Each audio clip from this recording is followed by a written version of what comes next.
You guys, Cobblemon 1.3.1 has just released, and it has added a plethora of content for a mini update. I mean, there is a huge list in the patch notes, and I'm really excited to go over all of the main things for you. I'm not going to go over every fix and every detail. I'll link the patch notes in the description in case you want to see everything that you can do. There's just a lot. There's just a lot. The devs have really treated us here. So really excited to share it with you. Yeah, let's get into it. The first big change to the mod is the introduction of a couple new Pokemon. And look how great they look. Nosepass, Probopass, Slugma, and Magcargo have made their way to Cobblemon.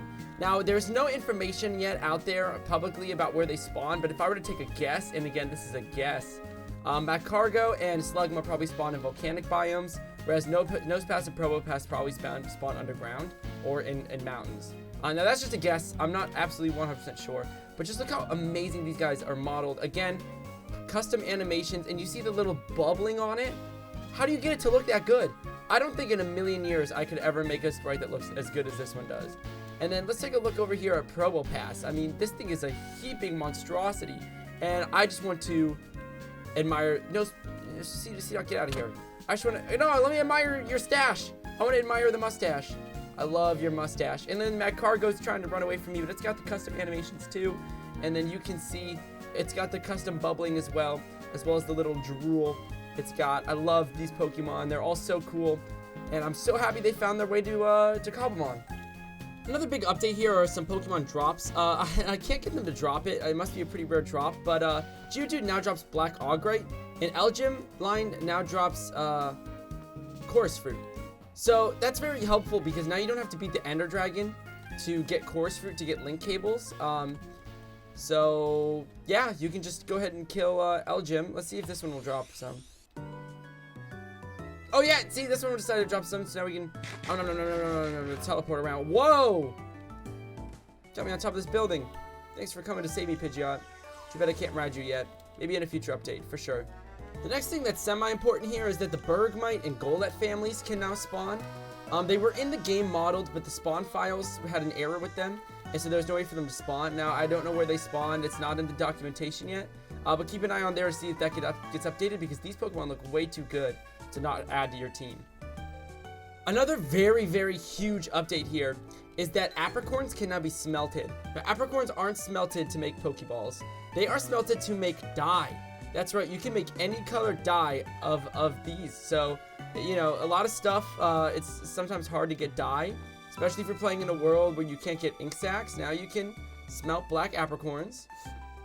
Black dye, yep. So that's a really cool update. I just think that maybe make sure you don't smelt thinking that you're playing a different mod and you don't smelt your apricorns on accident, because yeah, you're not gonna get them back. They're gonna turn into dye. Here's a feature that I've been waiting for. When I play Cobblemon, I like to use /PokeHeal, because having to run back to a healer all the time is always so hard. But you know, I've never been able to use /PC to go to my PC. Well, now in the newest update, you can. I can see my whole PC here. These are all the Pokemon I've collected on my server. And yeah, so being able to use /PC in a world, now servers can use this as a donator perk, things like that. And I think it's a really, really good idea to add it. Another huge update comes in the form of Cobblemon requiring blocks to spawn becoming more common. That includes Pokemon like Magnemite, Honedge, among others. So for example, Honedge needs to be near Nether Brick or this smooth Blackstone, crafted Blackstone, for them to spawn. And yeah, so they're going to be more common. Of course, I glitched myself on top of the Nether to try and get the best chance of them to spawn. And already I got 2 spawns, so it's already way more common. It was way harder to get them before. So yeah, those can spawn more common near their blocks. The last thing I'm going to share with you guys, and again, there's just so much stuff to go over that I don't have all the time in the world to do it. I like to get this video out for you guys, just to show you all the main changes. But the families for Riolu, Gible, Ditto, and Eevee have become more common. I know that's been something a lot of people on my server have been trying to find. But now you'll be able to find them way faster. You'll be able to get a really cool Ditto. You'll be able to get a really cool Gible or Riolu, or even the cute Eevee that evolves into like 9 different Pokemon. I mean, yeah, of course you want one of these things. And yeah, I hope you guys enjoyed the video. I hope you guys are having fun playing Cobblemon 1.3 already. The only last thing that I totally forgot to mention is that they also fixed the dreaded Dodrio fix. Dodrio won't break your server when someone kills it. So that's really cool. But yeah, I hope you guys enjoyed. Make sure you guys leave a like and a comment about what your favorite change is. My favorite change is definitely the Slugma Mac cargo line. I think they're animated so beautifully. But let me know what you guys think in the comments down below. And make sure you guys hit that subscribe button, as well as hit the bell so you're notified of all of the future Cobblemon content I'll be putting out. And trust me, you guys, you don't want to miss some of these videos I have coming out. They are going to be real bangers that you guys won't want to miss. And yeah, hope you guys have a great day. We'll see you guys in the next one.